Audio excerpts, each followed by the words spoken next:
halving do Bitcoin, que acontece a cada 4 anos. Quando ele foi programado lá atrás, foi programado de qual forma? Que a cada 4 anos cai pela metade a premiação do sistema central. Porque senão o valor ele vai começar a cair e não a aumentar. O Bitcoin ele não sofre a inflação, por isso que ele valoriza tanto. Porque eu falo assim, diversificação, renda fixa, renda variável. Quando eu falo de renda fixa, eu estou falando de produtos que são menos voláteis. Nós temos os CDBs. O que seriam os CDBs? É um empréstimo que nós fazemos para o banco. Certo. O banco pega esse dinheiro, empresta para outras te oferece uma taxa de juros, LCI, letra de crédito imobiliário. Então você empresta o dinheiro para o banco, ele te paga uma taxa e esse dinheiro vai para financiar o setor imobiliário. Então qual que é a diversificação? Na renda fixa, você coloca o dinheiro do leite. Agora eu vou comprar um pouco de risco para eu ter mais prêmio. Aí eu vou para renda variável. Vão ser ações e mexer com commodities.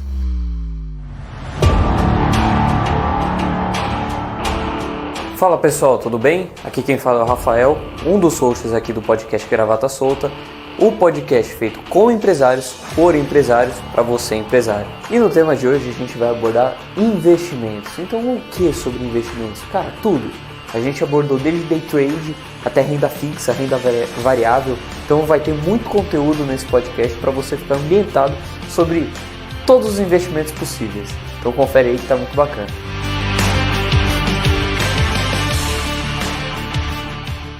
Pessoal, falar um pouquinho do ADV Box. Ele é um ERP completo para advogados, tá?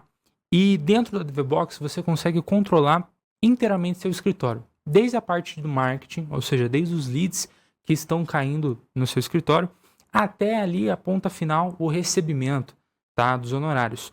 Tudo isso você controla dentro do ADV Box. Com a ADV Box você transforma o seu escritório em uma verdadeira maquininha de fazer dinheiro, tá bom? Porque você vai ter ali a metrificação, né, de todos os KPIs ali necessários para você ter o seu negócio, tá bom? Vamos falar um pouquinho do e-auditoria, então. Uma ferramenta voltada pro contador ou advogado. Ela é perfeita para você fazer todas as análises, todos os cálculos tributários das empresas dos seus clientes. Então, se você está buscando um software para fazer todos os cálculos relacionados à recuperação de créditos tributários ou otimização tributária dos seus clientes, ela é a ferramenta adequada para o seu negócio. Fala pessoal, tudo bom com vocês? Prazer tê-los aqui conosco mais uma vez na nossa audiência. Estamos aqui com o Murilo voltou da semana passada, né? E estamos entrando no nosso 43º episódio, né? Então já estamos ficando um pouco calejados com isso, né? Já estamos adquirimos um pouco de experiência. Quase um ano já, a gente já está fazendo, sabia? E o convidado de hoje é um convidado que ele não veio de muito longe, né? Não, ele tava pertinho. Tava aqui por perto, a gente falou, cara, hoje vai ser você. Que a gente vai puxar aqui para essa mesa e a gente vai trocar um papo. A gente tá aqui com o Alê, ele que é sócio aqui do WA, ele é sócio aqui do nosso podcast. Alê, prazerzaço estar com você muito aqui. Obrigado. Eu ainda tô com o costume de estender aqui, mas eu tô vendo que não dá mais. Não dá, cara. Não dá. A mesa ela foi... A gente tava vendo umas gravações hoje da mesa anterior e era bem mais próximo, muda totalmente, né? Eu pegava e falei assim, vai quanto mais distante, mais qualificado vai ficando o espaço, o podcast, mais profissional. Já cada um tá em uma parede. Exatamente. E o nervosismo, vocês falaram que já é 43, e aí, não dá zero? Não, zero. Hoje em dia não. É que nos primeiros, a gente não sabia muito bem o que podia acontecer, ficava morrendo de medo. Mas agora a gente já sabe mais ou menos a dinâmica, né? Então dá pra assim, tocar. Fala que zero, pra mim, talvez não. Em algumas pessoas que talvez não tenha tanta proximidade, assim, tanta intimidade e tal, ainda tem um receio porque eu não sei, às vezes, como a pessoa vai se comportar, sabe? Sim. É esse o receio que eu tenho. Mas assim, em relação a mim, é tranquilo. Mas o legal é pra onde a conversa vai no podcast. Eu acho que esse é o ponto mais interessante. Sim. Aquele é o reflexo do bate-papo no dia a dia mesmo, né? Você começa a conversar com alguém ali na frente do elevador, você nem imagina onde o papo pode levar, Sim, né? É verdade. E eu acho que isso que é bem divertido. E aprender, vocês aprenderam muita coisa? Não? Muito. Principalmente em relação à condução exatamente de conversa e poder levar para o lugar que a gente quer. Acho que tudo na vida é oportunidade para aprender. Né? Meu, teve uma vez que a gente trouxe aqui a Carol Portilho. Sim. A Carol Portilho, pra quem não sabe, ela como que eu posso dizer? Ela consegue ler seu corpo. Então, as suas expressões, aquilo que você fala com o corpo, ela consegue identificar, ela consegue saber se você tá nervoso, se você tá... Enfim, ela consegue te ler. Sim. E eu fui cumprimentá-la. Ela tava aqui do meu lado. E acho que eu cumprimentei de um jeito meio torto, sei lá, acho que eu cumprimentei assim. Aí ela pegou minha mão assim, ó, mostrou pra câmera e falou assim, ó, no fim do episódio a gente vai... Como que é que ela falou? A gente vai decifrar o que isso representa nas relações. Eu falei, mano... Ela decifrou? Eu não lembro. Mas assim, eu fiquei com um pouco de Foi medo. um trauma, ele nem lembra, deu uma apaga, deu um blackout. Porque A eu mente falei, desligou. ferrou. Eu não sei o que eu tô passando Já com isso, apertou sabe? errado, já ferrou a E conversa daí inteira. nisso eu falei, putz, só nisso eu já aprendi que dependendo da forma como eu me porto, as pessoas já sabem, tipo, mais ou menos Sim, como eu sou, sim. como eu tô. E é uma coisa que eu Eu acho que é parado unânime pra essa pensar. questão do aperto de mão, né? Eu Tá. acho que é um conhecimento geral, né? Sim. As pessoas observam muito essa questão do aperto de mão, de modo Sim, geral, né? sim. Mesmo que não saibam o que realmente representa, mas elas geralmente costumam já tirar uma conclusão precipitada da pessoa, né? A forma como você se porta, a forma como você se veste, a forma como você faz a primeira abordagem. Tem um estudo, eu não lembro quantos segundos, mas são segundos que a pessoa tem, tipo, poucos Bater segundos. o olho de você já tem uma percepção, né? Bater o olho e saber se ela gosta ou não de você, se ela tem um match com a sua pessoa ou não. Sim. Então, Vocês cara, já viram aquele papo, assim, de alguém falar assim, meu santo, ele não bateu Não com bate, daquela não. pessoa, já viram, né? Aham. E aí eu tava vendo um estudo falando sobre questões neurológicas e tudo mais, que na verdade não é um sexto sentido, porque aí depois de um tempo a pessoa fala, eu falei que não batia, É uma questão porque de vidas passadas. eu vi que aquela pessoa, sei lá, ou era desonesta, ou era mentirosa, ou coisa do tipo, e não é que foi vidas passadas, ou um sexto sentido e tudo mais, é que tem uma explicação neurológica de que como os comportamentos são parecidos, por isso que a Carol Portilho ela tem esse estudo e consegue analisar as pessoas, porque os comportamentos são similares. Uhum. Então toda pessoa, até que não tem consciência, tem registro na sua É mente subconsciente, né? de pessoas que ela conheceu que tinha comportamentos similares. Entendi. Aí Entendeu? você já Conheci associa. sei lá, uma pessoa que era desonesta. Aí a pessoa, exemplo, não sei se é isso, não conheço do tema, mas supondo. A pessoa não olhava no olho, não apertava muito bem a mão e tudo mais. Aí quando ela conhece alguém que tem um jeito similar, aí ela fala, essa pessoa é desonesta. Caraca. E aí no final mas é porque ela tem um comportamento similar ao da outra, entende? O cérebro ele já te traz isso sem consciência. E é interessante, inclusive, que a gente trouxe o Ale pra falar sobre gestos corporais Aí mesmo. ferrou, cara. Aí ferrou, Brincadeira. né? Antes da introdução a gente falou de finanças, né? Não, E ao mas vivo a gente vai de chegar lá, a gente comportamental chega lá. na minha praia. Inclusive sobre isso, Ale, pra gente começar aqui o nosso podcast, pra trazer os seus ensinamentos de hoje, cara, conta pra gente um pouquinho como que foi sua trajetória profissional até aqui, como que você se tornou sócio aí de algumas empresas. Tá, vamos lá. A minha trajetória profissional, ela começa lá atrás. Eu, na verdade, nem compartilhei isso quando eu falei com a equipe de vocês, que a gente sempre faz um briefing, né? Mas sobre que eu comecei com 13 anos panfletando nas férias. Então, a trajetória profissional começou bem Essa grana é pra ir diferente. em matinê. Não era pra matinê, não. Eu falei pizzaria, enfim, essas coisas de modo geral. Mas assim, o início mesmo começou na área oficial, na área comercial, numa concessionária, aos meus 16 anos. Ali que eu aprendi sobre vendas. Vendas foi um divisor de águas na minha vida. Todo mundo vende. Vocês que são advogados vendem mais do que qualquer outra pessoa, né? Então, todo setor ele vende. Sim.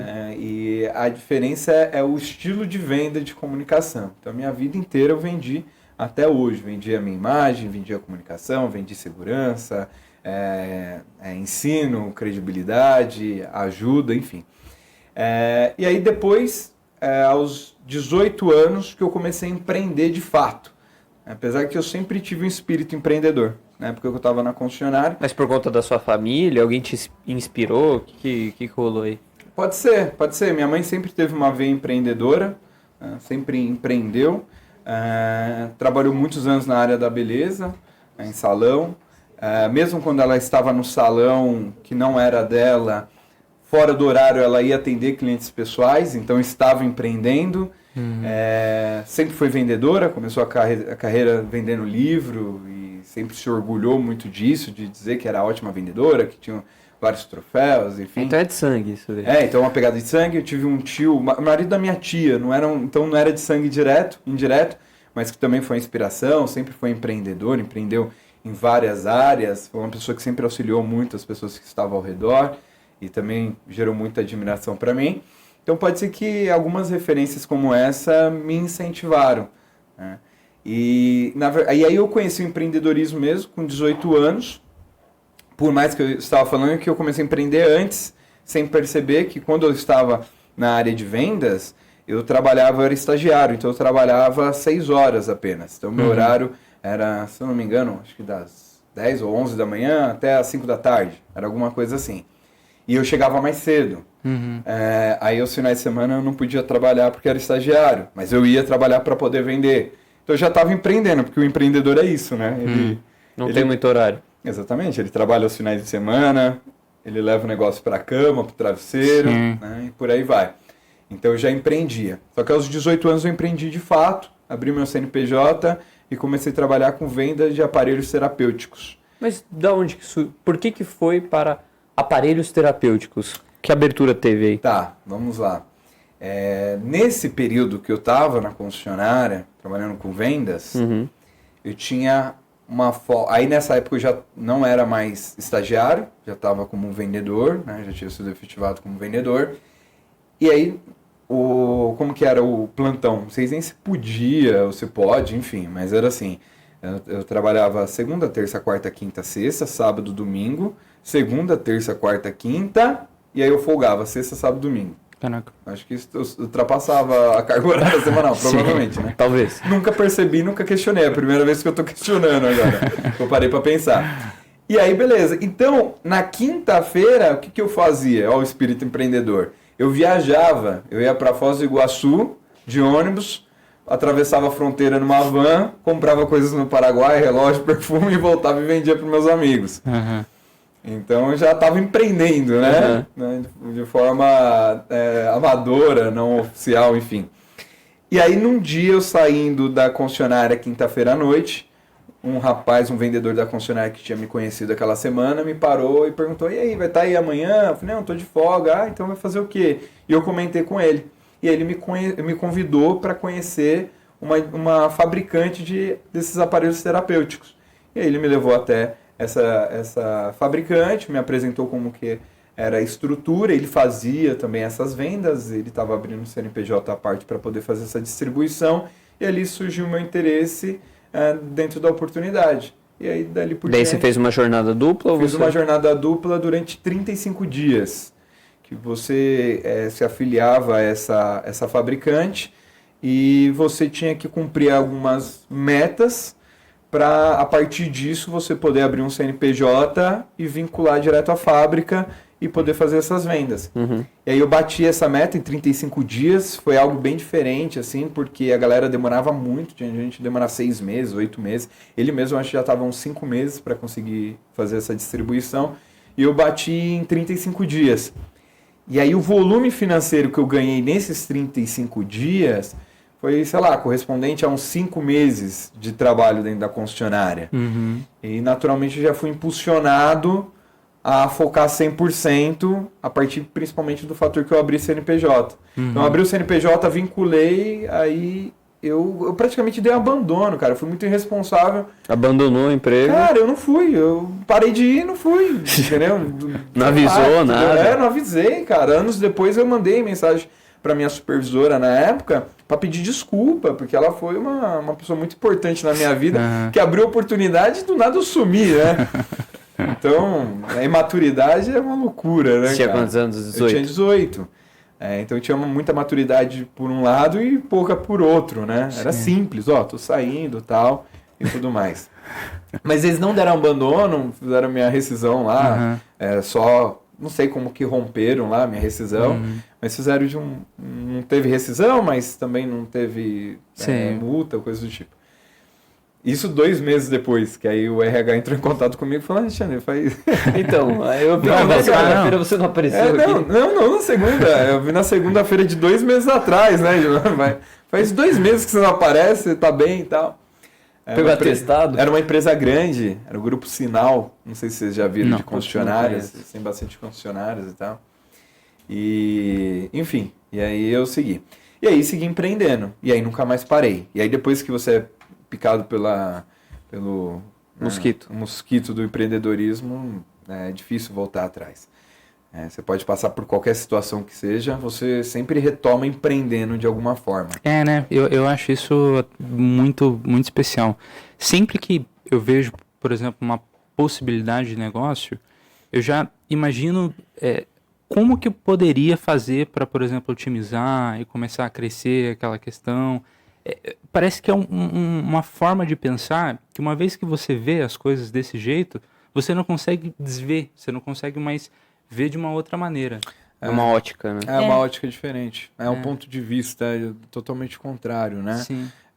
Porque, assim, quando você parte para a ótica do empreendedor, realmente é um universo totalmente diferente de quando você está do outro lado como prestador de serviço ali, ou empregado, né, seja da forma que for, enfim, CLT, é um campo de visão totalmente oposto.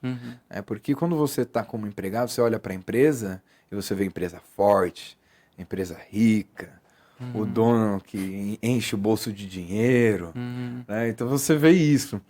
E aí quando você passa pro outro lado, aí você vê... Um monte de pratinho. ele aqui, ele gerenciando as empresas, a empresa para não quebrar, folha de pagamento, Sim. o cara dormindo com a cabeça na empresa, preocupado com o cliente que saiu, que rompeu um contrato novo que ele tem que trazer. Então aí você tinha uma visão de como você fosse o mocinho e ele é o vilão. E aí quando você está empreendendo, você fala, cara, não... ele não é o vilão, ele é um cara que tá sobrevivendo, cara. Ele é um gerador de emprego, é um sonhador, Sim. dependendo, alguns podem considerar até herói e tal, menos a esquerda extrema, que vai considerar esse cara um capitalista malvadão e tal, Sim. mas tirando essas concepções políticas, vai ver o cara, o cara é esforçado, Sim. o cara é o primeiro a acordar, o primeiro a começar a trabalhar, o último embora da empresa e tal. Sem direito algum. E quem tá na contraparte não é o vilão, ele só não tem conhecimento disso, né? Sim. É um 6 e um 9, né? E a partir disso que você foi pro empreendedorismo, enfim, você me contou que teve uma virada ali, teve você acabou descobrindo um novo mundo, depois disso, que foi o mercado de investimentos, enfim. Tá. Como que você colocou isso junto com a sua veia empreendedora, que você tinha sido fisgado aí pelo empreendedorismo? Tá, legal. Então é o seguinte, comecei a fazer essa distribuição e fiz durante 4 anos. Não, eu fiz 100% durante 2 anos e meio, mais ou menos, indo para 3 anos. E aí nesse período, eu fui numa palestra na Berrini, ontem inclusive eu estava na XP, a gente ministrou um curso bem bacana lá, pra galera que está iniciando no mercado, fizemos um evento bem legal e foi um marco na nossa história, junto com a XP, dentro do prédio da XP. Então foi um marco na nossa história, porque a XP, ela que trouxe o acesso ao investimento no Brasil. Sim. Até então era só quem tinha dinheiro, quem fazia distribuição era só grandes instituições, as taxas eram extremamente altas, então se você tivesse pouco dinheiro, era inviável você investir. Não é que você não podia, não dava, não fechava a conta. Você teria que comprar um volume muito grande de ações para compensar a taxa que você iria pagar ali para poder fazer essa operação. E o Guilherme Belchimol, no começo, né, dos anos 2000, né, ele revolucionou o acesso ao investimento. Né? Então, o investimento ele é muito acessível. Assim como a Avenue revolucionou o acesso ao investimento no exterior nos últimos anos. Ela está entre as 10 maiores corretoras do mundo. Ela não é a maior do Brasil porque é sediada nos Estados Unidos, mas é de brasileiros que fundaram. E trouxe o acesso para o investimento no mercado norte-americano, você estando no Brasil. Então é uma outra revolução. Mas enfim, foi um marco porque ali é onde possibilitou o acesso à pessoa física de pouco capital entrar dentro do mercado. E aí, naturalmente, estar lá dentro foi um marco de eu poder estar contribuindo com a educação e sendo reconhecido pela maior corretora da América Latina e que deu o primeiro passo no Brasil. Mas enfim... voltando, né? E aí eu tava comentando isso com eles lá a respeito da minha trajetória. E eu fui numa palestra lá na Berrine, que falava sobre mercado financeiro, e eu fiquei encantado. Porque qual a associação que eu tive? De que eu continuaria na área comercial, só que agora eu não precisaria que o meu cliente escolhesse se ele vai comprar ou não. Ele tem liquidez, ele compra. A única questão é eu negociar o melhor preço de venda para ele e eu precisar também negociar o melhor preço de compra desse produto. Entende ou não? Mas seria... Essa viagem ou não? Eu não entendi muito. É meio viagem, mas vocês vão entender. Porque no mercado financeiro, como que você faz? Você quer ganhar dinheiro com Petrobras. Certo. Então, você vai ter duas formas de ganhar dinheiro. Uma é com dividendo, que é a participação de lucro dos acionistas. E a outra forma é você comprando Petrobras por um preço mais baixo e vendendo por um preço mais caro. Sim. Então você só precisa encontrar qual é esse preço mais baixo e ter paciência e estratégia para vender por esse preço mais caro. Certo. E essa questão Isso para mim era comercial. E essa questão que você Entendeu? está Na falando minha de cabeça era compra, comercial. Essa questão que você está falando de compra seria que nessa situação as pessoas elas trabalhariam somente sobre o êxito, alguma coisa assim ou não? Como assim? Não entendi. Você falou assim, não é mais uma questão de compra, do De cara venda. comprar ou não. Porque eu trabalhava diretamente com o cliente. Então, tem todo o obstáculo de você fazer a venda. Certo. As objeções financeiras, de necessidade, de que se o produto é para ele, você tentar encontrar motivos para que o produto seja para ele e tudo mais. E isso gera um certo desgaste. Sim. Então, assim, quando eu olhei para um produto que eu não precisava estar em contato direto com o cliente, eu achei genial. Eu falei, só preciso encontrar o melhor preço de compra e o melhor preço de venda. A lógica é a mesma. É a lógica, entende? É. Porque trade, esse seria um trade, né? E aí, na essência da palavra, na tradução, é negócio. Então, é uma negociação. Ponto. Então, eu preciso fazer uma negociação. Então, esse foi o gatilho que eu tive nessa palestra. Outros foi que era acessível, eu achava que eu precisava de muito dinheiro. Eu acreditava que não era eu que negociava direto, eu precisava ter alguém... Alguma corretora, alguma coisa assim. E, Te ligando para falar de ação. Eu tinha essa visão também. que eu precisava ligar para alguém, sacou? Tipo, eu precisava ligar pro Rafa lá dentro da corretora e ele que faria. Entendi. Eu achava que era assim. Eu não sabia que já era automatizado há uma década. E há uma década já era automatizado. Meio o Lobo de Wall Street, que você tem que ligar e falar... Eu achava que... Exatamente. Antes de... Ainda conheço quase nada, inclusive vou te fazer muita pergunta em relação a isso. Mas a minha visão sobre investimentos, eu acho que era assim também, que tinha que ter alguém intermediando. Exato. Então, a minha percepção era toda essa. E quando eu vi que não, eu falei, genial. Então eu tinha um pé de meia, tinha um pezinho de meia ali que eu tinha juntado na área comercial, tinha recebíveis desses meus clientes que eu vendia os aparelhos, eles ainda tinham 2 anos para me pagar, e eu fui tirando o pé da área comercial, mas assim, de forma bem considerável, e focando 100% no mercado. Aí eu comecei a estudar. E para você começar a operar bolsa, o caminho ele não é tanto faculdade. Uhum. Não que uma formação na faculdade não possa contribuir de economia, entre outras coisas mais. Né? Muitos nomes que estão lá os Faria Limers, a galera que está lá no Condado, né? no epicentro do mercado financeiro do Brasil, né? E tudo mais, eles, assim, têm a sua formação acadêmica e tudo mais, mas o caminho para você... O Ale segurando para não ser cancelado. Não, mas é isso mesmo. Não, mas é isso mesmo. Mas é que eu sempre penso de uma forma bem bacana, né? Uma forma menos pior. Até no dia a dia eu procuro não ser cancelado num elevador em qualquer lugar, né? É importante. Então, eu acho que é um hábito que eu levo para todos os cantos, online e offline. É um prompt. E é high profile ou low profile, tanto faz. Mas aí, beleza. E aí, essa galera tem uma formação, mas esses conceitos que nós utilizamos para operar o mercado de forma prática, geralmente vêm de cursos técnicos não tão ligados a essas instituições de ensino oficiais e tudo mais, ok? Não que não possa ter um curso técnico ligado, que existe, hoje em dia existe alguns, eram bem menos anos atrás, que fosse mais efetivo. E eu comecei a fazer cursos com pessoas que operavam bolsa, que operavam há mais de 20 anos, pessoas que já estudavam o mercado de cripto, pessoas que operavam o mercado de Forex, que é o mercado cambial, e eu comecei a fazer vários cursos relacionados. Pessoas que operavam ações a médio e longo prazo e davam cursos de análise fundamentalista, de valuation de forma resumida, que um curso de valuation são uns 4 anos.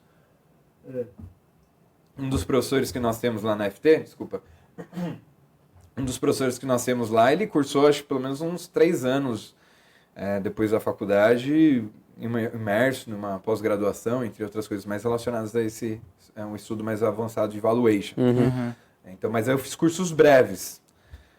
Depois que eu fiz todos esses cursos, beleza, fui para casa para operar o mercado, né, para investir. E você operava somente com o seu, não com de outras pessoas? Sempre com o meu capital, tanto que isso é um ponto muito interessante. Não se pode operar com capital de terceiros sem autorização da CVM, que é extremamente complexa. Então, qualquer pessoa que você te sugerir operar o seu capital é uma pessoa física ou uma instituição pequena, não tem nenhum registro que permita ela fazer isso, que não seja um banco ou uma corretora. E quem tem esses registros são bancos e corretoras? Basicamente. Tá. É isso. Tá.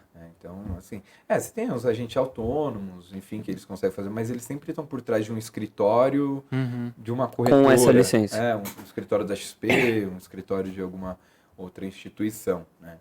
Então, não existe. Então, basicamente, e geralmente esse cara não vai bater na sua porta, né? É diferente. Então, tem esse ponto, importante ressaltar. Então, sempre com o meu capital. Então, eu peguei esse meu pé de meia, e agora eu tinha estudado bastante, passei mais de 1 ano fazendo vários tipos de cursos, era um curso sempre de imersão, de 2, 3 dias, outros de 5 dias, outros de 10 dias, enfim. Teve até um que eu fiz era próximo de Kiev, na Ucrânia. Caraca! Porque eram 4 horas de Kiev, era uma cidade chamada Kirovograd, tinha uma mineradora. Você foi pra lá? Porque tinha uma mineradora de bitcoins e altcoins lá, que comprava energia da Rússia, mais barata. E ficava nessa cidade, minerando. Tinham muitas máquinas. E aí eles deram uma imersão lá dentro dessa mineradora, tanto para o brand da mineradora, mas assim, fizeram uma imersão sobre análise técnica, que é um dos conceitos que nós usamos para analisar o mercado financeiro. Quando você olha dentro de uma corretora, um filme, você não vê aqueles gráficos e tudo mais. Isso é análise técnica. Então é um conceito que é utilizado há 2 séculos para você ter dimensão se o preço vai subir, vai cair, para onde o preço está indo, né? Posso fazer uma vírgula nesse assunto? Deve. Porque assim, eu sempre ouvi, mas eu nunca entendi. O que é uma mineradora de Bitcoin? Legal, bacana. A mineradora nada mais é do que... Como que funciona a estrutura do sistema Bitcoin? Quem publicou como funcionaria o Bitcoin e colocou o sistema no ar, tem um pseudônimo chamado Satoshi Nakamoto. Ninguém sabe quem é esse Satoshi Nakamoto. Uns falam que é uma pessoa, outros falam que são organizações, falam que é Samsung, Toshiba, que é um grupo de empresas japonesas, Nokia, alguma coisa assim. E como que funciona esse sistema? Lembra muito o que a gente está entendendo hoje sobre inteligência artificial. Porque ele é lembra, porque ele é um sistema... É uma semi-inteligência artificial, né? Ele é praticamente autossustentável. Você liga um computador, ok? Por você estar ligando esse computador, o que esse computador ele vai fazer?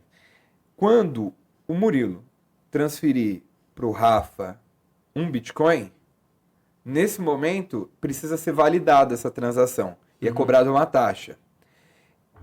Esse computador ligado, ele valida essa transação e aí essa taxa vai para esse minerador, que é essa pessoa que tem essa máquina ligada.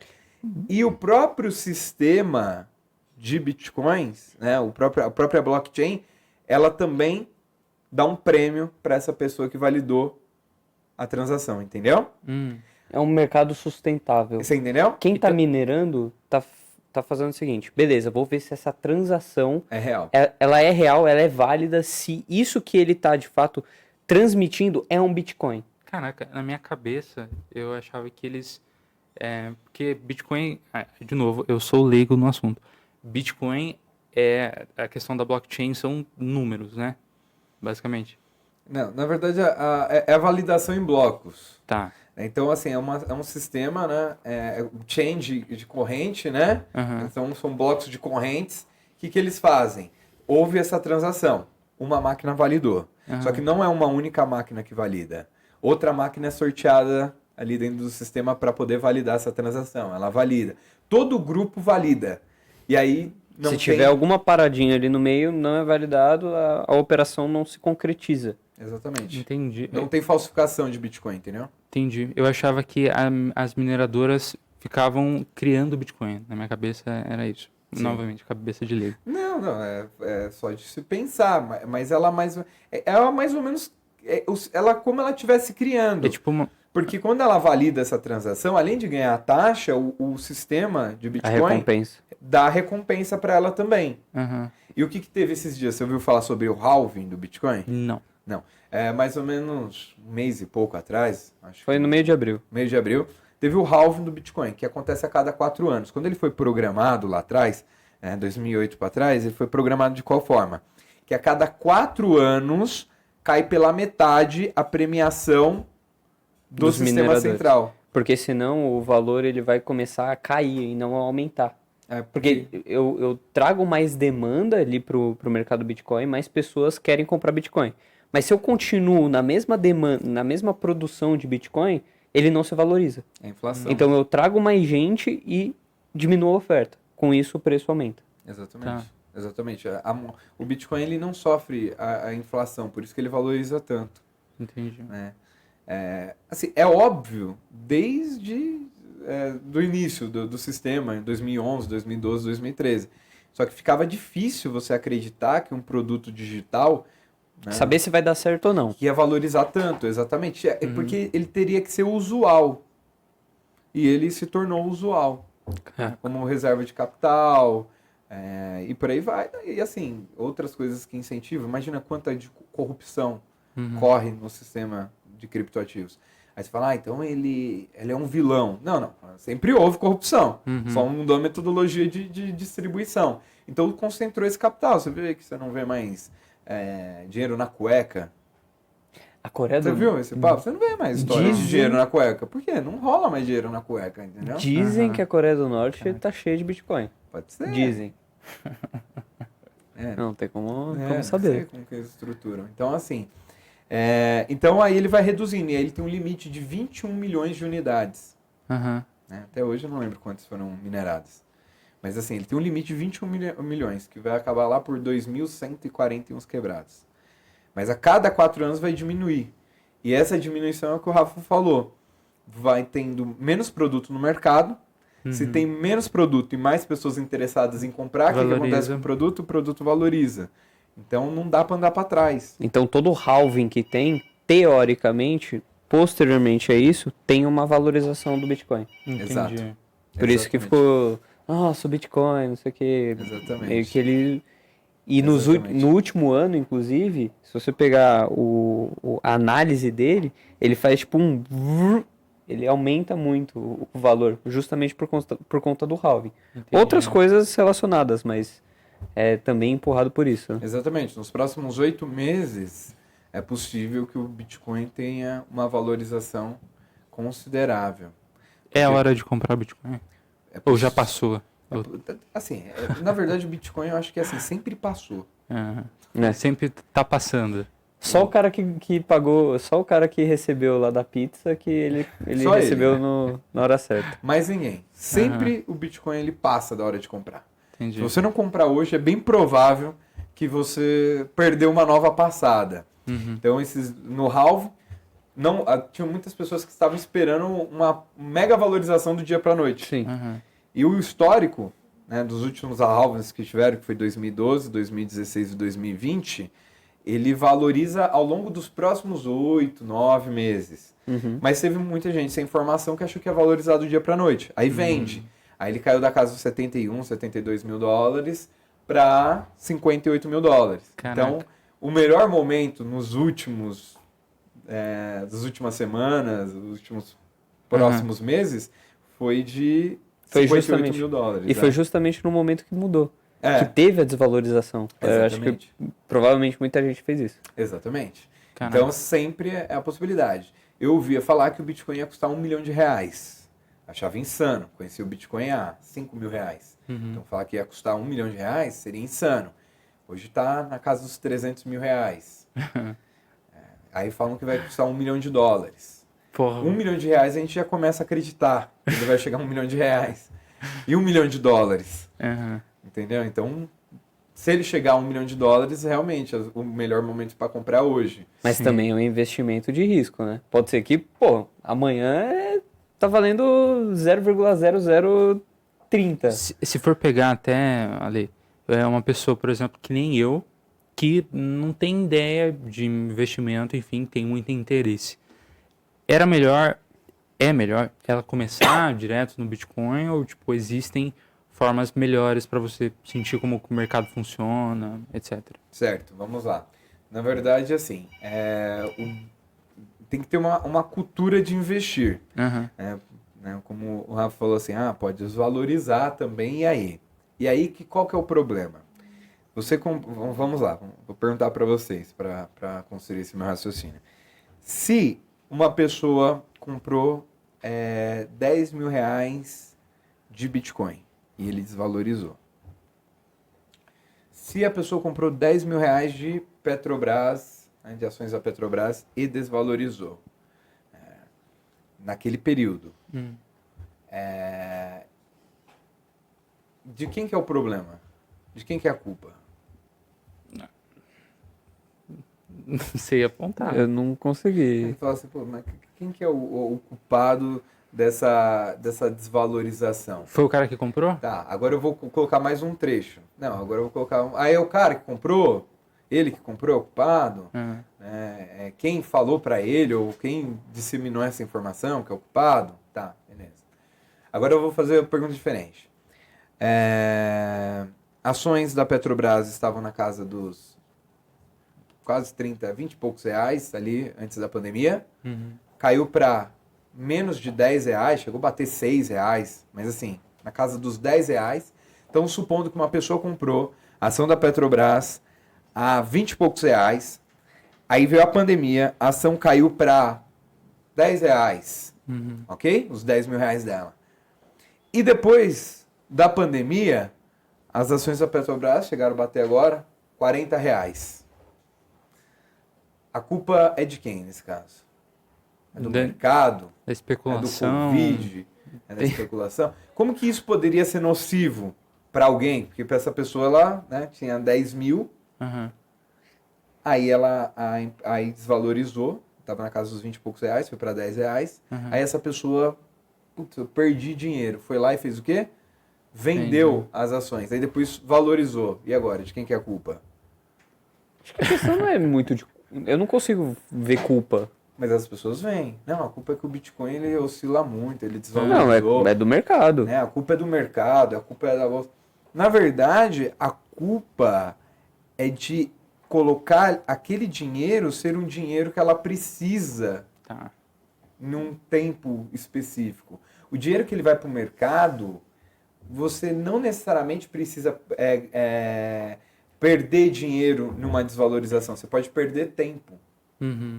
A grosso modo, o mercado de capitais ele sempre valoriza. O Bitcoin faz isso e ações boas na bolsa, elas fazem isso. Elas desvalorizam, voltam a valorizar. Desvalorizam, voltam a valorizar. Teve um amigo que falou um dia para mim assim: Ali, eu sou muito traumatizado com a bolsa porque eu perdi muito dinheiro com Petrobras. Não, mas como assim? Porque a Petrobras estava no seu maior valor histórico quando ele me falou isso. Eu falei, como que você perdeu dinheiro em Petrobras se ela está no maior valor que ela já esteve? Não, é porque eu comprei, aí veio o processo lá da Dilma, tal, 2015, foi a R$5. Falei, e aí? Aí eu vendi as ações que eu tinha. Então a culpa está em vender, em se livrar. O tempo ele sempre vai, assim, acho que na maioria das vezes ele vai te trazer um retorno, se você tiver Porque paciência. a economia é muito difícil a economia andar para trás. Porque a cada dia que passa a população mundial ela aumenta, o consumo aumenta. Né? Então a gente pode questionar outras questões ambientais e para outros tipos de discussão. Por isso que falam que uma empresa que não tem implementado o ESG, ela está fadada ao fracasso. Né? Porque... O que é isso? ESG? Você sabe o que é ESG, não sabe? Não. Não mesmo? A gente Sério? tá fadado ao fracasso? Não. Me conta logo. Não, vocês vão ver o ESG, que é sustentabilidade, sim. Essa pegada. Então, tá.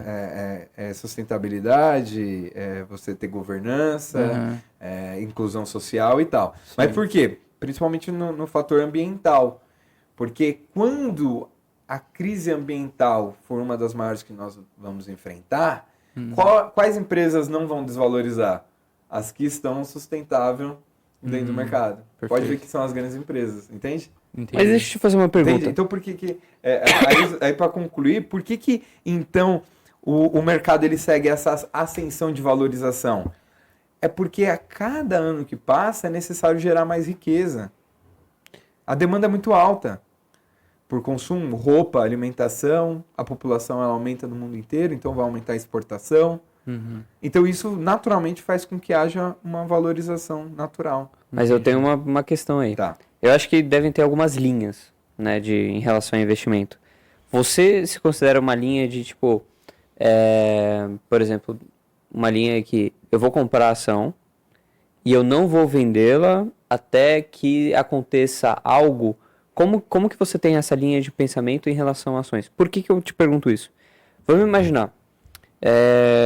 Eu não sei se teve, mas eu vou colocar uma situação hipotética de que a Blockbuster ela tinha ações na bolsa e essas ações elas iam aumentando, enfim e tal. Só que chegou a Netflix, quebrou o negócio dela.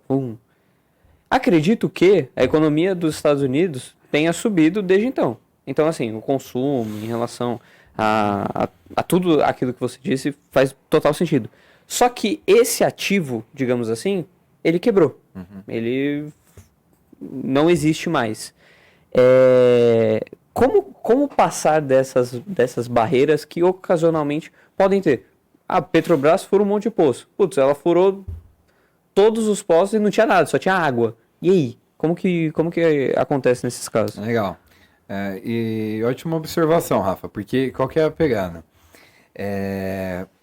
Legal, você tinha Blockbuster na sua carteira, ok? Então estava ali relacionado, sei lá, à indústria audiovisual, provavelmente aqui.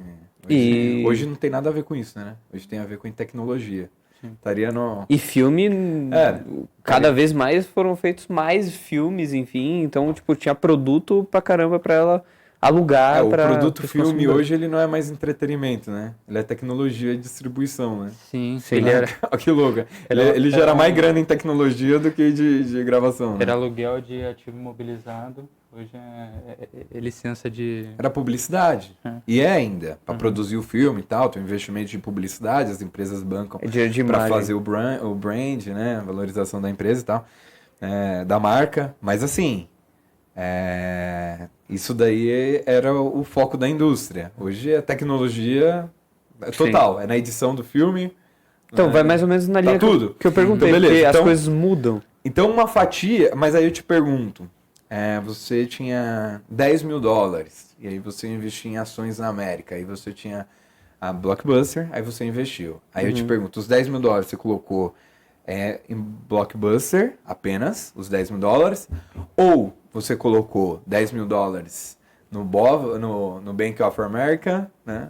Um pouco, outro um pouco na Blockbuster, outro um pouco na Apple. Diversificação de... É isso. Não tem De como ações. prever. Essa ideologia, ela é totalmente... É um contrassenso. Qual que é a percepção do mercado? Quando eu sei que a ação vai subir ou eu sei que ela vai cair? Não, a gente não sabe. A gente especula. A gente está atento a todos os fatores econômicos. Por isso, se você entrar no YouTube de uma corretora, você vai ver que lá dentro do canal deles vai ter um cara lá 8 horas da manhã fazendo um morning call. Aí ele fala para onde está indo o valor do petróleo, o barril do petróleo, onde que está indo a cotação do ouro, onde que está indo o dólar, o que aconteceu com os principais índices do mundo, onde que vai o preço do minério, entende? Então, assim, é uma observação preço geral. da commodity, O preço da que commodity. aqui no Brasil é muito importante, né? Preço da commodity, a bolsa... O Brasil é a fazenda do mundo. É. Então, se o preço da commodity estiver positivo, o Brasil ele vai crescer em todas as áreas, porque vai ter refrigério Na financeiro, economia. vai alimentar o agronegócio, só que aí o que acontece? O fazendeiro vai comprar mais uma Hilux pro filho dele, Vai aquecer a economia como um todo. cresce a economia. Sim. Então a gente tem que ter essa interpretação que somos uma fazenda. Então, assim, você pega na pandemia, a Vale passou da casa dos R$100. E é uma empresa extremamente consolidada e de poucas possibilidades de grande valorização no Brasil, porque ela é muito consolidada já, uma empresa bem robusta. Não tem muito mercado para ela Pra crescer. alcançar. Ela já está estabilizada, é lucrativa e é isso e acabou. Só que o seguinte, o dólar dispara, qual que é a maior receita da Vale? A exportação de minério, a China comprando na pandemia pra caramba, construindo de forma absurda, eles fazem isso para subir o PIB, né, para poder na hora no final entregar um relatório lindão pro resto do mundo, né, então eles constroem para ninguém morar, né. E aí a Vale começa a exportar, ganhar em dólar, o custo é em real, Vale valoriza, Caraca. entendeu? Então aí você tem essa visão geral. Só que aí como que você blinda? Qual que é a melhor forma? A diversificação. E daí diversificação, você diz em relação a ações da bolsa ou, por exemplo, investimentos em geral. Então, renda fixa, renda variável, CDI. Cara, o que seria essa E diversificação? vai me explicando cada um disso. Beleza, e se for ficando chato, vocês vão falando e vão levando para outro Se a lado. gente, inclusive, Porque assim, o Rafael, ele já entende um pouquinho sobre esse tipo de coisa. Um pouquinho, acho que entende esse tipo de Pouquinho. coisa. Eu realmente sou muito leigo nesse assunto e é um assunto que me interessa muito. e se a gente não souber, você vai estar perfeito, porque a gente vai fazer pergunta e a galera também vai entender. Beleza, vamos lá. Mas vamos lá, é o que eu falei, se for ficando chato ou ficar prolixo, pelo amor de Deus, me puxa de chato. volta, tem Tá. que ser objetivo. Vamos usar E umas claro, analogias aí. vamos buscando analogia. Hoje, não, vamos fazer o seguinte, eu vou explicando, o Rafa vai fazendo analogia e você vai falando se entendeu ou não. E aí você faz o papel do público, entendeu? Você perfeito. fala assim, ó, cara, eu entendi, então espero que vocês tenham entendido também. Mas vamos lá. A diversificação. Então, a diversificação, sempre quando eu falo em ativos diferentes. E ela eu acho que é muito pouco explorada, porque ela pode ser trabalhada em camadas. Então, a primeira camada de diversificação, interessante a se trabalhar, é diversificação entre renda fixa e renda variável. Ok? Ok. Então, básico. O Renda nome já fixa diz. seria Então, tesouro? então, aí quando a gente fala em renda fixa, vai ter Eu uma tava diversificação interna. Eu tava também, ó. achando que era tipo Prolabore. Então volta. Boa, ótimo. Foi muito bom. Cara, essa sua visão é essencial. É essencial a visão Porque do às Murilo. vezes algumas coisas estão muito claras pra gente, que a gente já tá no meio e tal, não sei o quê. Mas quando pega uma pessoa de outra, com uma bolha totalmente diferente, a gente começa a falar das mesmas coisas, puxa uma outra concepção dela de uma bolha diferente, né? Bizarro. Exatamente, porque aí a pessoa fala, como que você faz para escolher uma boa ação? Aí eu falo assim, eu faço um estudo de análise técnica. A pessoa, oi? O que é uma análise técnica, né? Ele Chama tem- um técnico da net? Ele tem tanto de altura. Qual que é a técnica que é utilizada, né? Qual a especialização? Mas vamos lá. Então, assim, aí eu vou explicar as duas. Então, vamos na diversificação por camadas. Então, vamos distribuir aqui. Me deu até uma ideia para fazer uma imagem dessa. Porque eu falo assim, diversificação, renda fixa, renda variável. Quando eu falo de renda fixa, eu estou falando de produtos que não, aí é mais louco, que não necessariamente eles são fixos. Eles são menos voláteis, Tá. ok? Isso traz uma segurança maior. Exatamente, porque aí, por exemplo, na renda fixa, o que nós temos? Nós temos os CDBs. O que seriam os CDBs? É um empréstimo que nós fazemos para o banco. Certo. O banco pega esse dinheiro, Empresta para outras te oferece pessoas. uma taxa de juros, né, já pré-fixada, aí que entra o fixo. Então o banco ele te oferece alguns produtos, né, e um desses é um CDB lá pré-fixado, ou pode ser pós-fixado. Se for pré-fixado, ele está falando assim, Murilo, esses 10 mil, vou te devolver 11 daqui a um ano, beleza? Beleza. Isso pré-fixado, combinado já, essa é a taxa. Pós-fixado, Murilo, esses 10 mil, eu vou te pagar 10.300 e mais um IPCA, que seria a ligado taxa à da inflação. inflação. Vou te pagar mais uma Selic, que seria a taxa de juros. Então, quando a taxa de juros sair lá na frente, ele vai falar, a taxa de juros foi tanto, então Te pago tanto. toma aqui a diferença. Então, não é fixo, literalmente, né? Então meio que você escolhe se você quer tomar o risco ou se você não quer tomar o risco. Pode ser que você tenha um ganho maior, pode ser que você tenha um ganho menor. Mas daí você está tomando escolhendo aquilo que você vai ter daqui a um ano agora. Você não Exato. vai ter Tá. possibilidade posterior. Exatamente, porque tudo vai ser especulação, até na renda fixa. Porque o Murilo ele vai estar especulando se a inflação vai subir. Se a inflação for subir, é interessante ele ter um pós-fixado, indexado ali, a inflação e tal e tudo mais. E eu já vi gente, inclusive, perguntando assim, pô, mas banco tem um monte de dinheiro, por que ele tá pedindo dinheiro emprestado ainda mais do que ele tem? E Porque ele não tem, né, no fundo, né? porque na verdade ele pega essa grana, coloca, beleza, ó, Murilo, brigadão, tô te pagando 5%, beleza? Aí vem o Ale e fala, pô, banco, tô ferrado, não sei o quê. Beleza, ó, eu te empresto, mas com 10%. Aí o Ale pega. É. Daí depois ele vai e te devolve daqui a um ano. Exatamente, exatamente. E assim, enfim, tem contas muito mais loucas dentro disso, né? Que o banco, ele consegue, com uma garantia de X%, ok? Oferecer muito mais valor para o mercado, entendeu? Entende? Tipo assim, uma conta, padaria, mas só para você entender, ele tem que ter uma reserva. Então, assim, você botou lá 10 mil, ele prende 2 com ele e com 8 ele consegue emprestar equivalente a 10 mil. Tá. Entendeu? Porque o dinheiro gera dinheiro. Tipo, mais ou menos assim, enfim. Mas não vou entrar nessa para não complexar, para a gente seguir o nosso exemplo de forma clara. Mas assim, aí beleza. Então a gente está aqui dentro da renda fixa, é isso, CDB. Ok. LCI, letra de crédito imobiliário. Então você empresta o dinheiro para o banco, ele te paga uma taxa e esse dinheiro vai para financiar o setor imobiliário. LCA, outro produto de renda fixa, letra de crédito agrícola.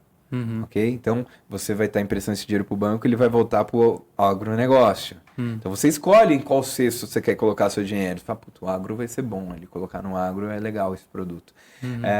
Tesouro direto. Quando você fala do tesouro, você está entregando dinheiro para financiar o governo.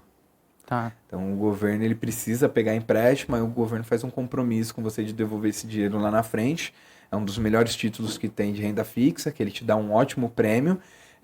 E o seu garantidor é o governo.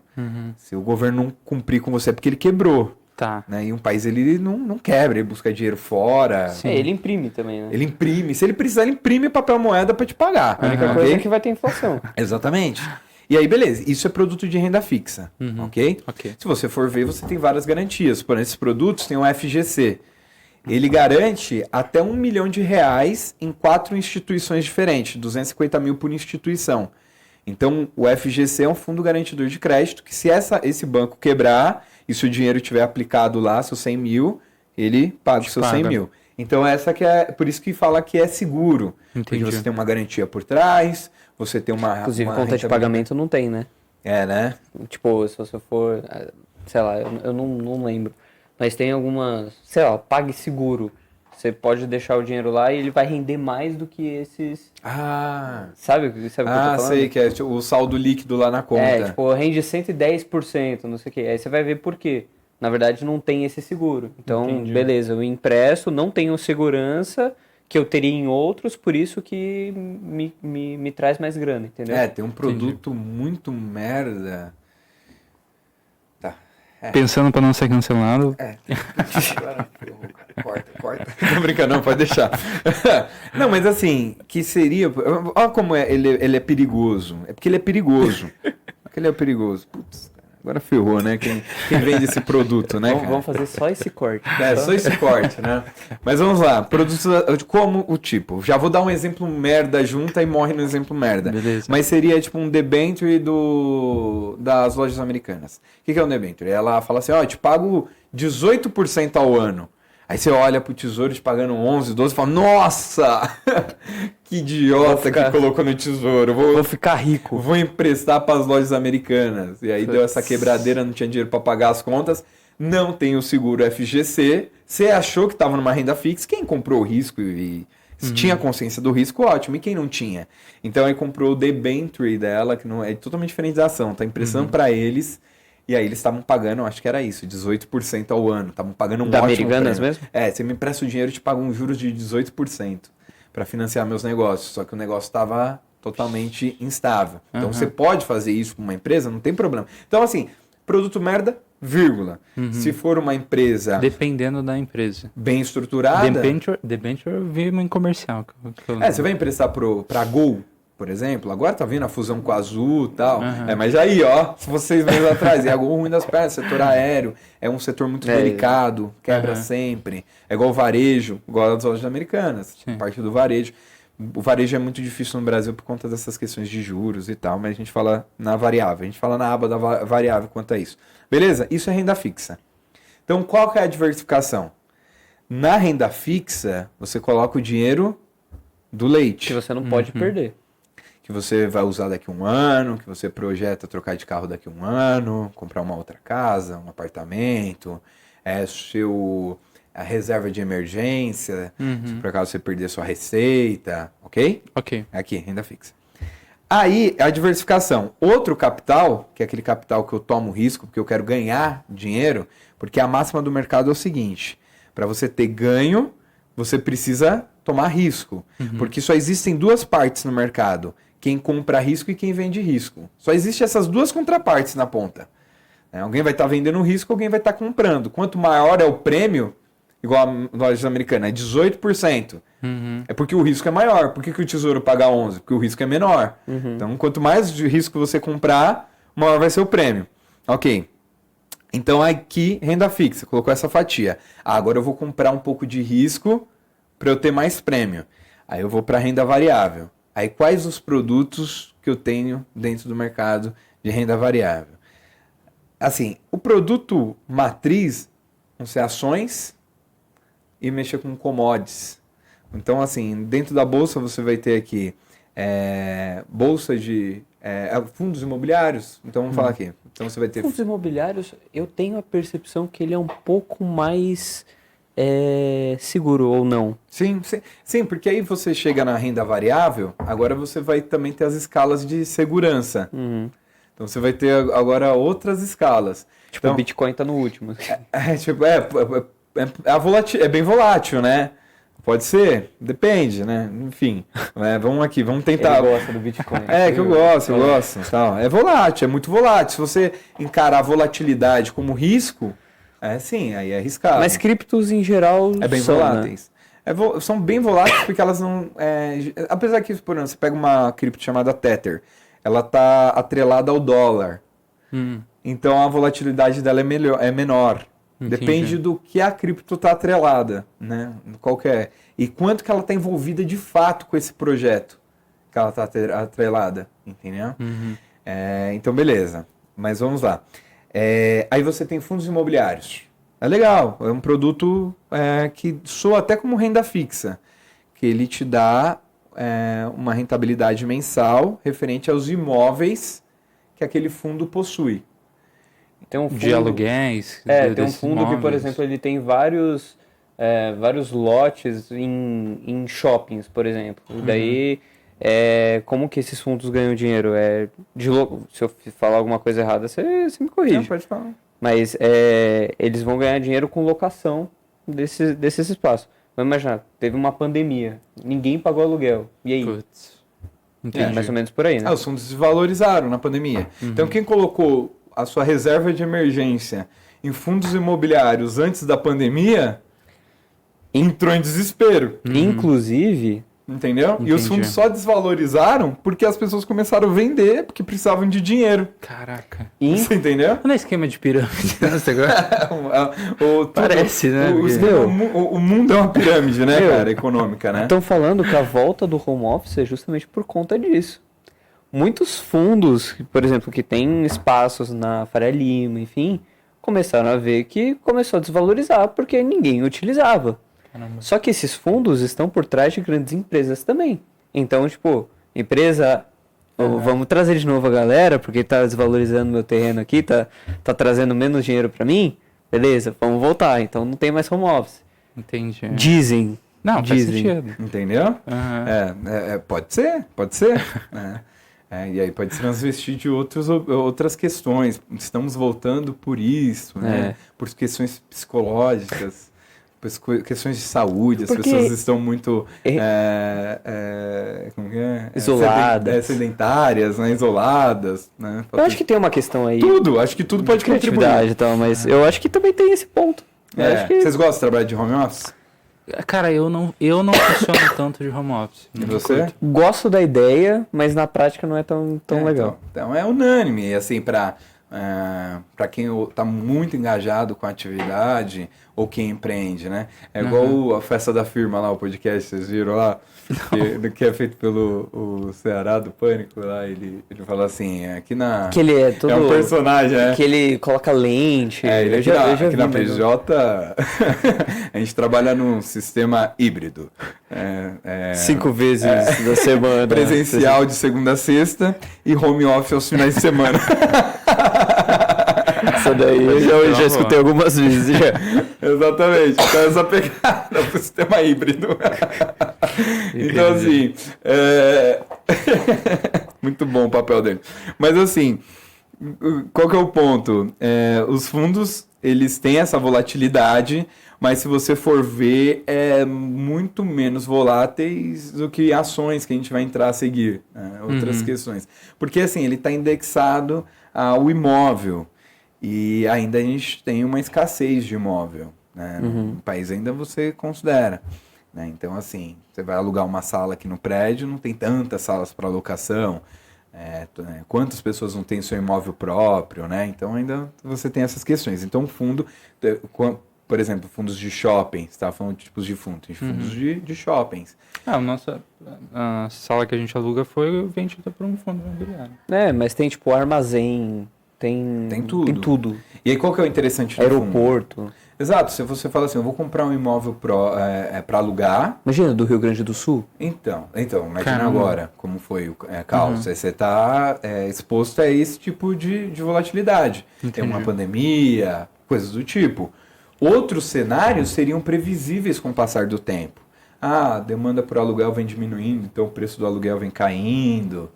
Se acontece isso, você vai vendo ao longo dos meses, anos. Nossa, você vai ver você tem anos para se manobrar. Você tinha anos para fazer uma manobra da Blockbuster, por exemplo. Tava nítido. Fala, não, daí para frente é só para trás. Questão de livraria, Saraiva. Entende? Você olha essa estrutura. Você precisa estar ligado no mercado, né? As Cara, alterações. então, tá quebrada? Fechou as portas? Não, tá aberto. Mas, cara, Eu vi... a demanda é muito menor, cara. Vai ser muito difícil, a não ser que eles reinventarem e deixarem de ser uma livraria. Né? Eles podem continuar com o nome, mas os produtos são outros. Material escolar, começam a fazer outro tipo de venda, né? Eu não lembro ao certo quem disse isso, mas eu lembro de ouvir uma pessoa falando, cara, é bom que você invista na bolsa. Por quê? Para você estar atualizado sobre o mundo. Né? Então, antes de eu investir na bolsa, cara, eu não fazia ideia do preço de commodity, eu não ligava para isso. Que eu entendia muito bem. Eu não ligava para isso. Agora, a partir do momento que meu dinheiro tá lá dentro, que eu vejo algumas empresas que estão passando no valor, enfim, eu começo a ficar mais atualizado, eu começo a ser mais... eu começo a ter mais conhecimento sobre as coisas. Então, eu acho que tem algumas marginalidades em relação a isso.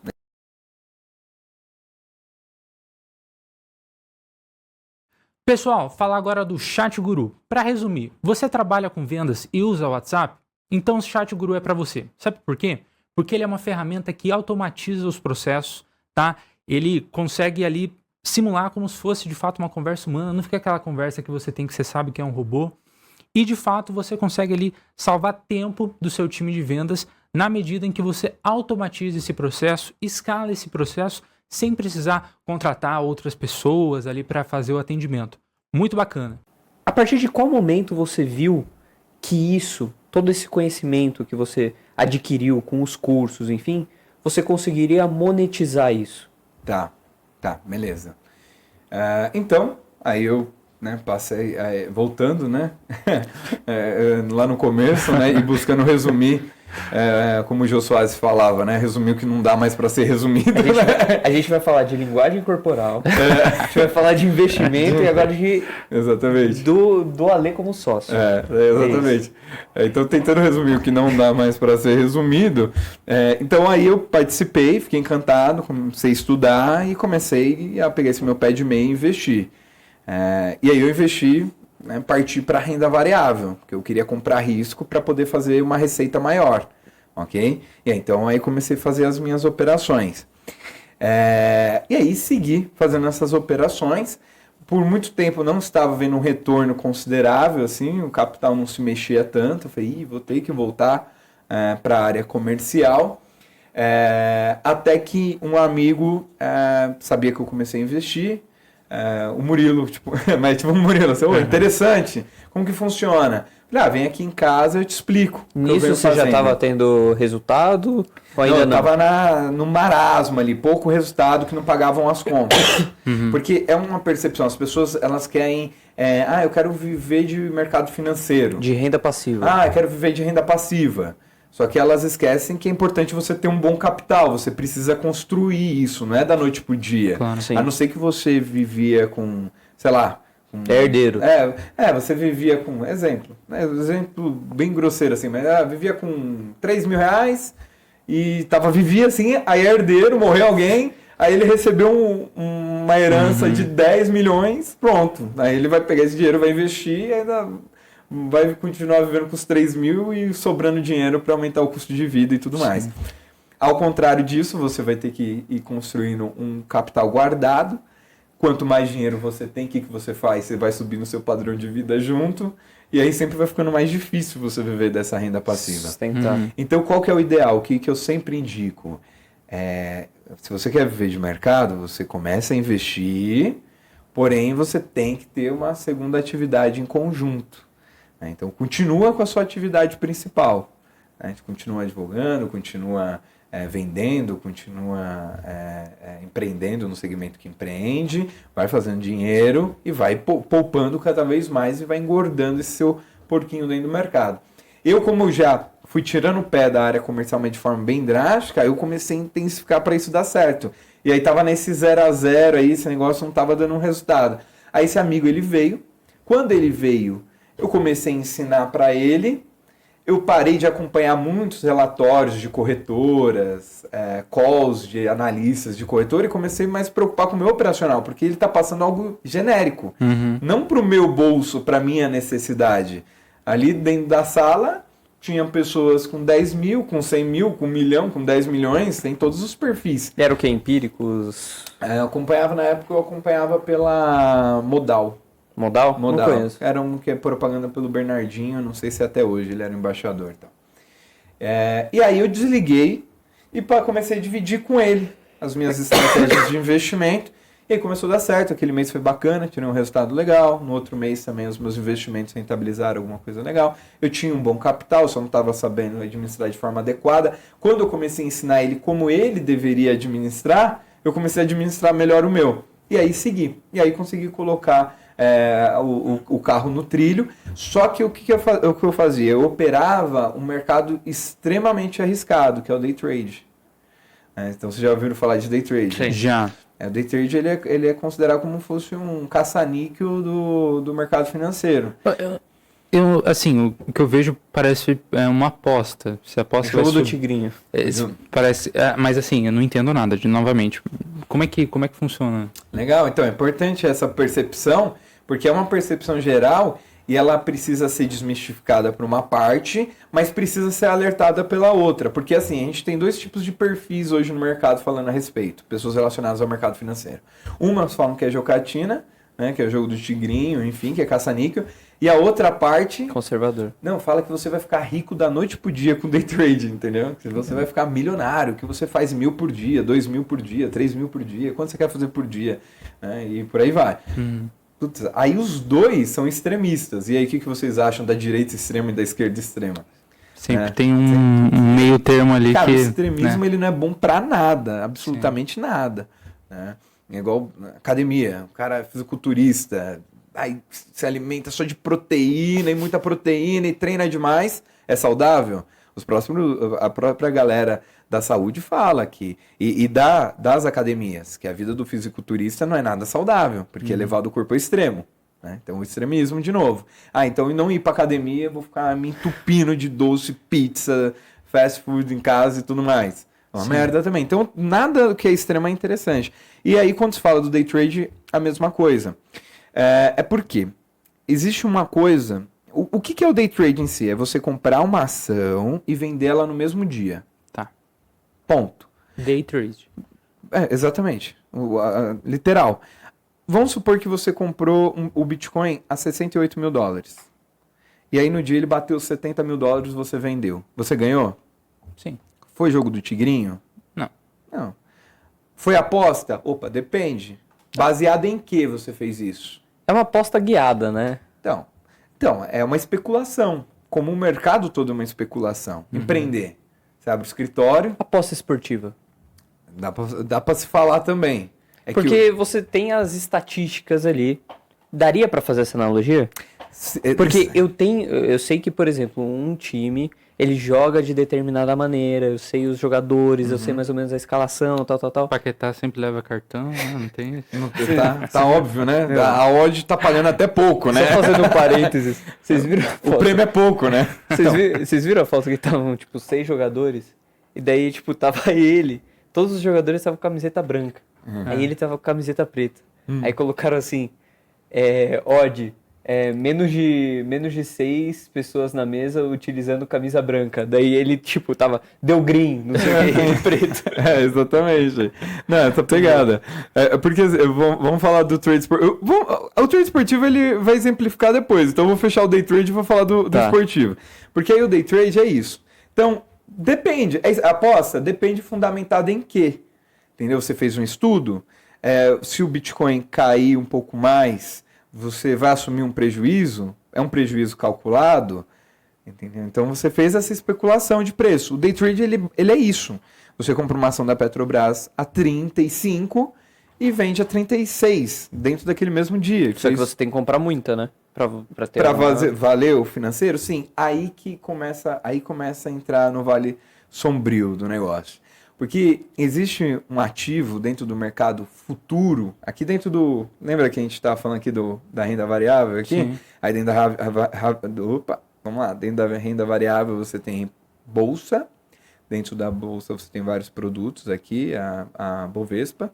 E você tem uma outra bolsa, que hoje elas são uma só, que é a Bolsa de Mercadorias e Futuros, que mexe com commodity e índice. E dentro dessa bolsa tem um produto chamado índice Bovespa, só que em contratos futuros. Eles são especulação de quanto vai valer o índice Bovespa no futuro.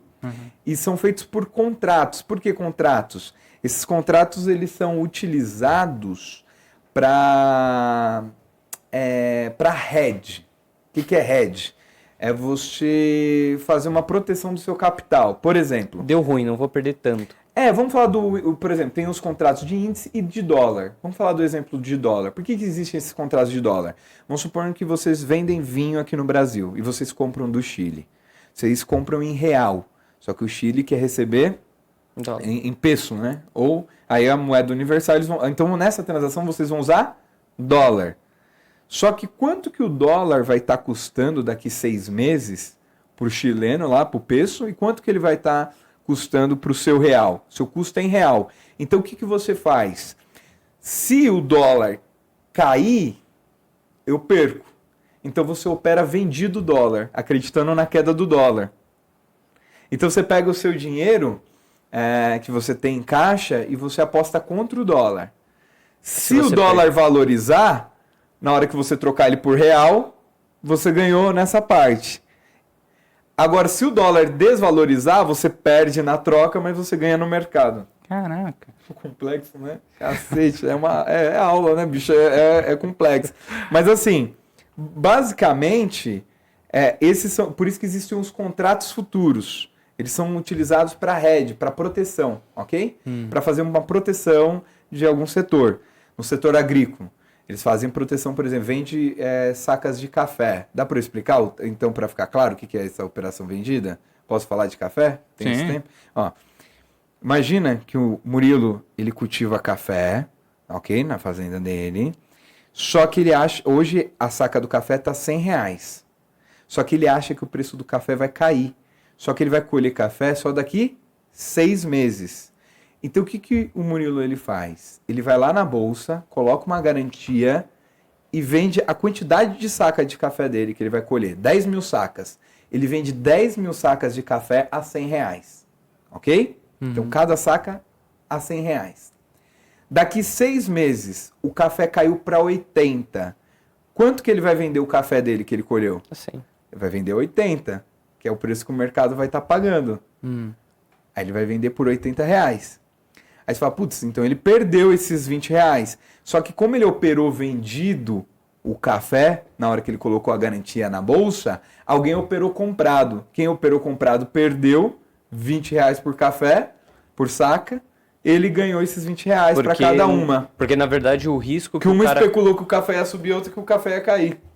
Entendeu?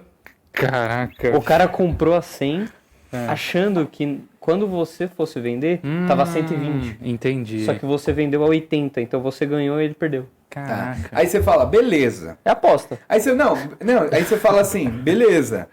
Pô, fechou. E é o mundo, olha só o mundo que a gente tá, né? O mundo inteiro, olha isso, cara. A gente tá numa grande aposta. Mas aí é o seguinte, beleza. Ok, então você fez essa operação. Com 20 que você ganhou da bolsa, mais os 80 do café, quanto que deu? 100. Travou. Então, o quanto você queria vender há 6 meses atrás, você vendeu.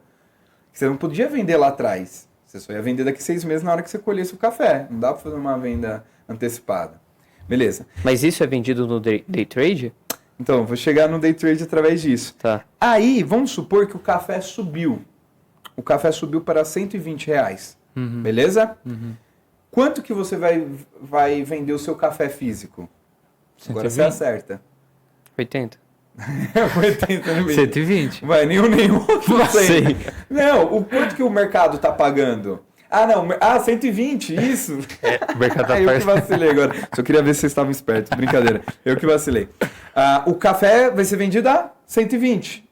Não é porque tá 120 o preço de mercado? Achei que ele tinha caído. Beleza, ele vende. 80. Não, aí agora. Não, eu tô fazendo outro exemplo agora. Tá. O café subiu para 120. Tá.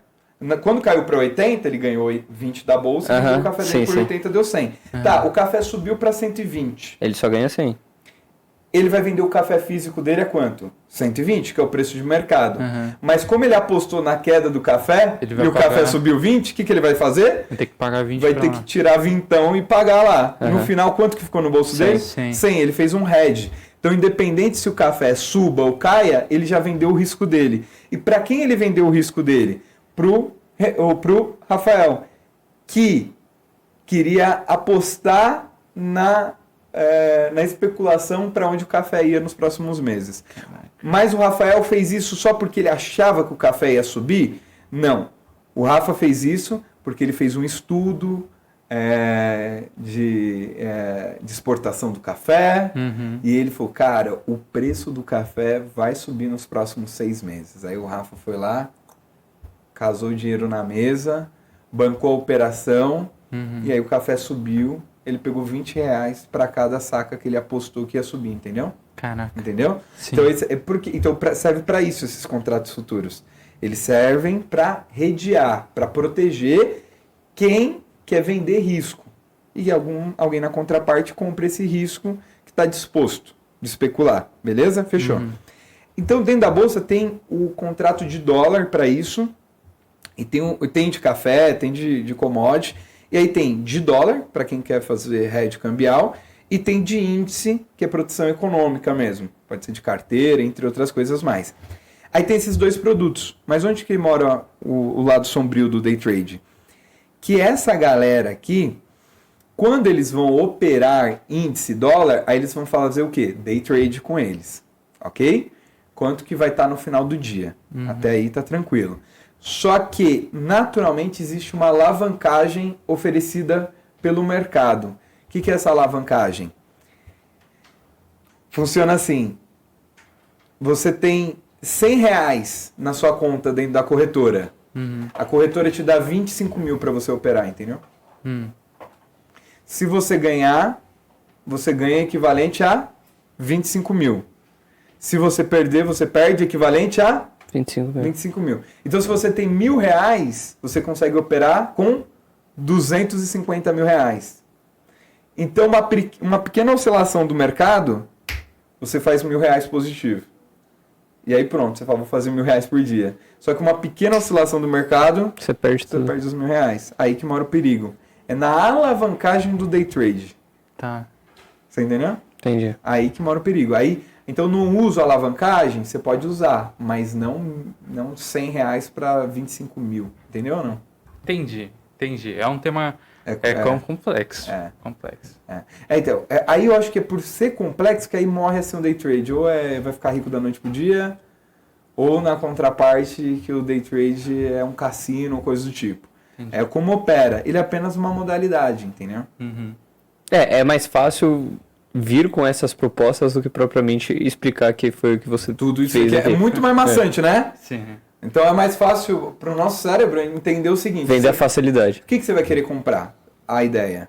Você vai comprar ou que é um cassino, é um jogo do tigrinho, ou que vai te deixar rico da noite pro dia. Aí pronto, o mercado ele está dividido nisso. Caramba. Então ninguém para explicar, fala, não, cara, não tem problema você comprar uma ação e vender no mesmo dia. Você comprou uma ação, ela valorizou 10%, por que você não vai vender e colocar esses 10% no bolso? Não tem problema no day trade. O problema é se você tiver alavancado. Entendi. Entendeu? Se você comprou com muito mais dinheiro do que realmente você tinha. É como a corretora te liberasse uma linha de crédito. A cada R$100 ela te dá um cartão de crédito de 25 mil. A cada R$100 ela te dá um cartão de crédito de 25 mil. Para você se quebrar todinho financeiramente é um dois, né? Sim. E aí que surgiram os cursos. E onde tá eu, né? Onde que nós estamos na história? Vamos lá. Assim, pessoal. Aí eu operava... É verdade, essa era a pergunta, né, cara? Puta, eu fui embora. A gente tá volta. junto. Tamo junto, vambora. Mas assim, e eu operava só day trade. Só day trade. Pouco alavancado. Usava pouco alavancagem. E beleza. E segui nesse formato. Criei a minha metodologia, me dava receita. Tinha mês que eu fazia 5% do capital que eu estava operando, tinha mês que eu fazia 20%, enfim. É variável. Tinha mês que perdia 2%, 3%, 4%. Né? Ia, assim, construindo ali o meu financeiro. E aí segui de forma bem lucrativa. Aí lá na frente eu comecei a diversificar. Aí eu comecei a comprar ações, aí eu comecei a investir no mercado de cripto, aí eu comecei a comprar fundos imobiliários, comecei a colocar um pouco em renda fixa para quando o mercado cai bastante eu tiro da renda fixa e coloco na renda variável. E aí eu diversifiquei.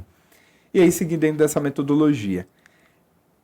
Com esses, tanto esse meu amigo, entre outros que eu fui compartilhando, que eu vinha fazendo, eles me convenceram a fazer uma turma entre amigos para eu dividir com eles. eles já se conheciam, eram amigos em comum, e nós fizemos a primeira turma. E foi show de bola. A galera, né, entendeu a metodologia de diversificação, de investimento de uma forma muito clara e direta. Aí fizemos a segunda turma. Aí comecei a fazer a terceira turma, a quarta turma. Aí eu comecei a trazer professores mais experientes. Hoje no time, por exemplo, nós temos o Reinaldo, que tem mais de 20 anos, tem 23 anos de banco. Aí depois veio o Leandro Prado também, tem 17 ou 18 anos também de mercado. E aí eu fui constituindo um time, e aí o meu propósito virou qual? Não vai ser o Alexandre vendedor de curso, igual essa galerinha. Vai ser um método de diversificação, de formação completa, que as pessoas investem no mercado financeiro em vários setores diferentes, de várias modalidades diferentes, para serem sólidas nos seus resultados de forma constante e como uma instituição de ensino, que conta com vários profissionais e metodologias de investimento bem claras, diretas e tudo mais. E quais foram, como que eu posso dizer, quais foram os resultados dessa tomada de decisão que você começou nessa empresa, por exemplo? Tá, as tomadas... Em relação, por exemplo, a alunos, em relação a, chegamos... A gente formou muito. Só para você ter uma noção, no último ano a gente formou 293 alunos de forma individual. Caramba. Individual, um a um. Então a gente tem a metodologia individual, temos o método em turma, que o aluno ele começa fazendo toda a semana, uma vez por semana, depois inclui outros dias de prática, ele fica durante 6 meses estudando com a gente. E aí são os métodos em turma. Então, assim, individuais foram milhares de cursos, em turma, né, dezenas de milhares, e sempre endossado em qual metodologia? Uma entrega extraordinária, realmente desenvolver o aluno, não vender o lote na lua, que ele vai ficar rico da noite para o dia através do mercado de ações, que é uma segunda renda, que pode se tornar uma primeira renda, que ele precisa estudar e não operar primeiro. Então, primeiro ele começa a estudar e depois ele começa a fazer as suas operações dentro do mercado. Sempre diversificando, sempre de forma consciente. Então, assim, sempre fundamentado em resultados constantes e sem facilidade. Então, assim, o nosso marketing ele não é tão efetivo quanto a galerinha que promete ficar rico da noite para o dia, entendeu? Entendi. Show. Entendi. Gente, a gente recebeu o comunicado aqui que a gente já passou aí o horário. Então o que a gente vai fazer? A gente vai pro Putz e a gente já finaliza, tá bom? Beleza. Valeu, até o próximo bloco.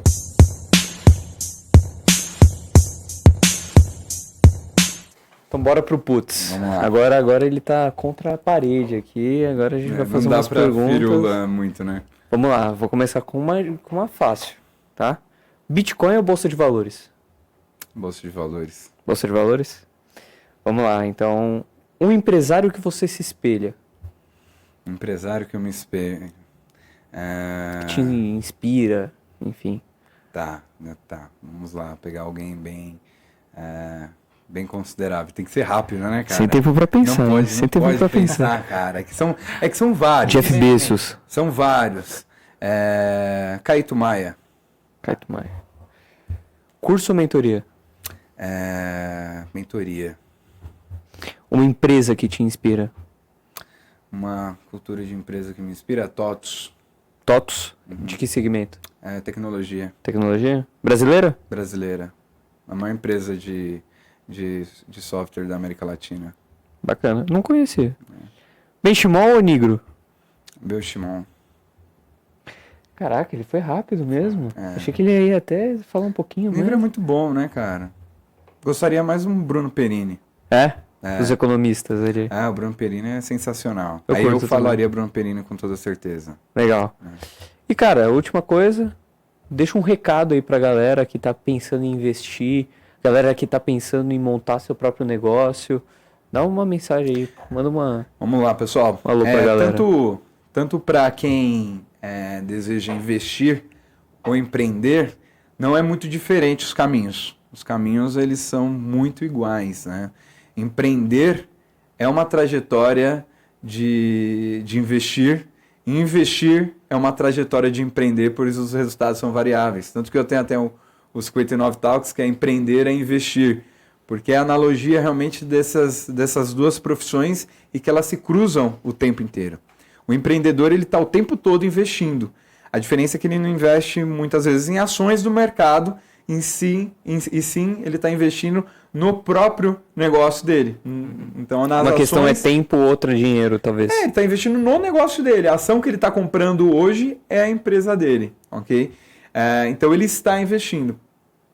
E quem está na carreira de investimento precisa entender que muito similar à carreira do empreendedor é o ganho variável, né? Então, para você começar a fazer os seus investimentos de forma adequada, é fundamental que você busque conhecimento, diversificação e tenha muita resiliência. É fundamental para você poder construir a sua carreira de sucesso dentro dos investimentos, e para você que empreende e só investe no seu negócio, é interessante que você comece a separar parte do seu capital para investir no mercado de capitais, para você ter uma segunda renda, que também é fundamental para você que tem um negócio, que pode ser que um dia o seu negócio não consiga pagar suas contas e é importante você ter uma segunda renda, uma terceira renda, né?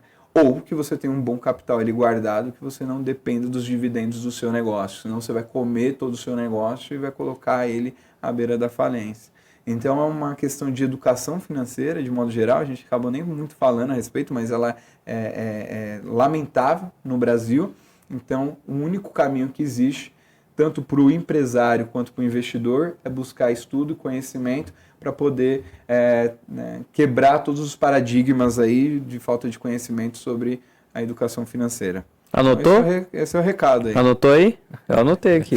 Isso aí. Então é isso, pessoal. A gente está terminando mais um episódio aqui do Gravata Solta. Agradecer a galera que está aqui na mesa, Murilo. Aniversário dele hoje, hein? Parabéns, Murilo. Manda parabéns para ele lá. Agradecer o Ale, cara, Obrigado, uma cara. aula aqui, de fato. Obrigado pelo convite. Precisa de parte 3, eu acho. Cara. A parte 2 já foi aqui, né? Não, a parte 2 a gente precisa, mas eu já tô falando da parte 3, porque boa. vai ter assunto pra caramba pra gente falar. Agradeço a oportunidade. Acredito que, assim, é um tema denso mesmo. É difícil a gente simplificar, porque são muitas coisas correlacionadas. Espero ter contribuído. E super top a parte 2, a oportunidade da parte 3, vamos criar assim e trazer isso de uma forma bem bacana e vocês conduziram de uma forma incrível aí, eu acho que papéis fundamentais, né? Eu acho que a gente fez o bate-bola certo, né? Sim. Eu expliquei, o Rafa criou o exemplo e o Murilo foi entendendo. Deu bom. Obrigado, viu, pelo convite. Então é isso, pessoal.